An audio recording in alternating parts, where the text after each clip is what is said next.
वो रात के 11 बजे का समय था। रघु अपनी साइकिल को पहाड़ी इलाके के कच्चे रास्ते पर दौड़ाए जा रहा था। उसकी साइकिल के पीछे कैरियर पर एक मोटा लकड़ी का गट्ठर बंधा हुआ था। रघु गुस्से में बड़बड़ाता हुआ साइकिल चलाए जा रहा था। अच्छा खासा दोपहरी के समय लकड़ियाँ काटने जा रहा था, मगर मेरी पत्नी, क्या बोलूँ अपनी पत्नी को। तभी रघु के कानों में किसी लड़की के गुनगुनाने की आवाज़ आई और उसकी नाक में किसी लेडीज परफ्यूम की तेज खुशबू टकराई। रघु अपनी साइकिल रोककर इधर उधर देखने लगा। आसपास देखने पर उसे रात के साए और घने जंगल में बड़े बड़े पेड़ों के अलावा उसे कुछ भी नजर नहीं आया। रघु की साइकिल में लगी हुई टॉर्च बंद हो चुकी थी। रघु ने तुरंत अपनी जेब से एक छोटी टॉर्च निकाल ली और इधर उधर देखने लगा। तभी रघु की नज़र सामने एक तालाब पर पड़ी। रघु को वहाँ पर कोई बैठी हुई एक काली छाया नजर आई। उस काली छाया को देखकर रघु अपने आप से बोला, ये छाया तो किसी औरत की लगती है। कहीं कोई टूरिस्ट गलती से यहाँ पर आकर भटक तो नहीं गई। इतना बोलकर रघु तेजी से अपनी साइकिल छोड़कर उस तालाब की ओर चला गया। रघु ने देखा कि एक लड़की लाल साड़ी पहने हुए घुटनों के बल उस तालाब के किनारे बैठी हुई थी। उस लड़की ने अपना चेहरा छुपा रखा था। रघु उस लड़की की ओर देखकर बोला, कौन हो तुम और इस घने जंगल में इस तालाब के किनारे क्या कर रही हो? रघु के कहने पर उस लड़की ने जैसे ही अपना सर उठाया, उसका भयानक चेहरा देखकर रघु की आंखें दहशत और खौफ से फटी की फटी रह गई। रघु की चीख जंगल के सन्नाटों को चीरकर एक बार फिर शांत हो गई।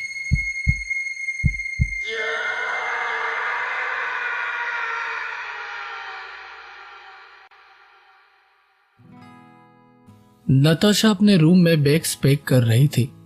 तभी उसका पति राहुल वहां पर आकर बोला, ये क्या नताशा, तुमने अभी तक पैकिंग नहीं की?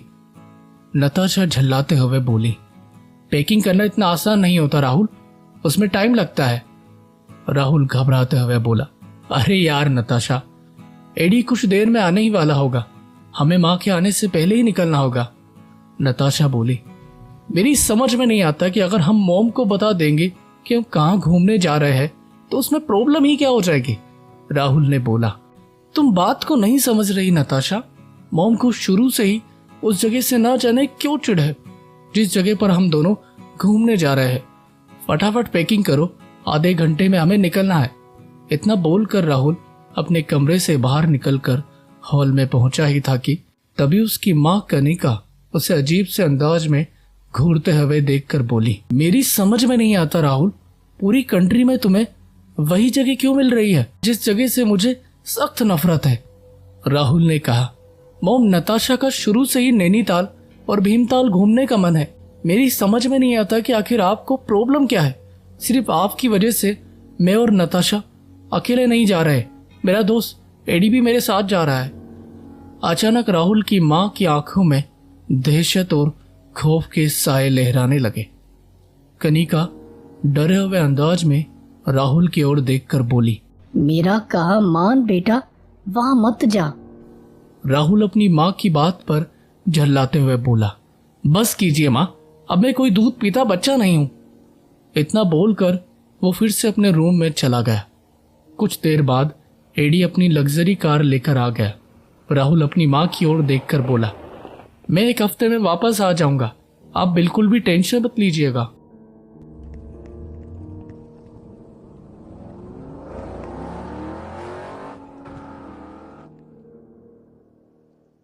वो इलाका सुंदर पहाड़ियों से घिरा हुआ एक बेहद सुंदर कॉटेज था, जिसके चारों ओर हरियाली और सुंदर पेड़ खड़े वहां की खूबसूरती बयान कर रहे थे। उस कॉटेज के अंदर निर्मला काफी देर से साफ सफाई का काम करने में बिजी थी। निर्मला उस कॉटेज में नौकरी किया करती थी। तभी वहां पर एक प्रोफेसर जैसा दिखने वाला व्यक्ति, जो कि भीमताल के एक डिग्री कॉलेज में लेक्चरार था, निर्मला की ओर आकर गुस्से में बोला, ये क्या निर्मला, 2 दिन से तुम इस कॉटेज की सफाई नहीं कर पाई? निर्मला ने कहा, साहब जी आप तो जानते हैं कि मेरा पति रघु कई दिनों से घर वापस ही नहीं आया। उसकी चिंता मुझे खाई जा रही है। इतने दिन वो कभी लापता ही नहीं हुआ।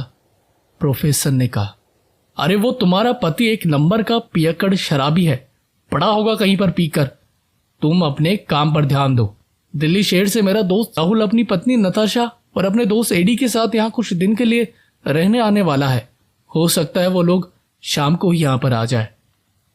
इतना बोलकर प्रोफेसर एक शीशे की खिड़की के बाहर खड़े होकर बाहर का नज़ारा देखने लगे। प्रोफेसर ने देखा कि उनके कॉटेज के आसपास धुंध बड़ी तेजी से बढ़ती जा रही थी। प्रोफेसर बड़बड़ाते हुए अपने आप से बोले, समझ में नहीं आ रहा ये कोहरा कैसे फैलता जा रहा है। मैंने आज तक इतनी स्पीड से कोहरा फैलते नहीं देखा। प्रोफेसर निर्मला की ओर देखकर बोले, निर्मला मैं अभी आता हूँ, और सुनो तुम्हें आज रात यहीं रुकना है। निर्मला के कुछ बोलने से पहले प्रोफेसर तेज कदमों से कॉटेज के बाहर गार्डन में चला गया और अचानक से फैलती हुई धुंध को बड़ी हैरत की नज़रों से देखने लगा। तभी अचानक प्रोफेसर को ऐसा महसूस हुआ जैसे कि कोई बड़ी फुर्ती से निकलकर उसकी आंखों के सामने से ओझल होकर एक घने पेड़ की दिशा की ओर चला गया।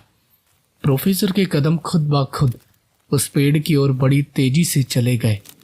प्रोफेसर चारों ओर आंखें फाड़ फाड़ कर उसे तलाशने की कोशिश करता हुआ अपने आप से बोला, कोई तो था। आखिर कौन था जो बिजली की रफ्तार से निकलकर मेरे सामने से चला गया? क्या वो वहम था? तब उसके कानों में किसी लड़की की आवाज आई, वो तुम्हारा वहम नहीं बल्कि सच था। मैं तो तुम्हारे पीछे ही खड़ी हूँ। अचानक प्रोफेसर की नाक किसी लेडीज के परफ्यूम की तेज खुशबू से टकराई। प्रोफेसर ने जैसे ही पीछे पलटकर देखा तो उसके सामने एक बेहद सुंदर औरत लाल साड़ी पहने हुए प्रोफेसर को ही घूर रही थी।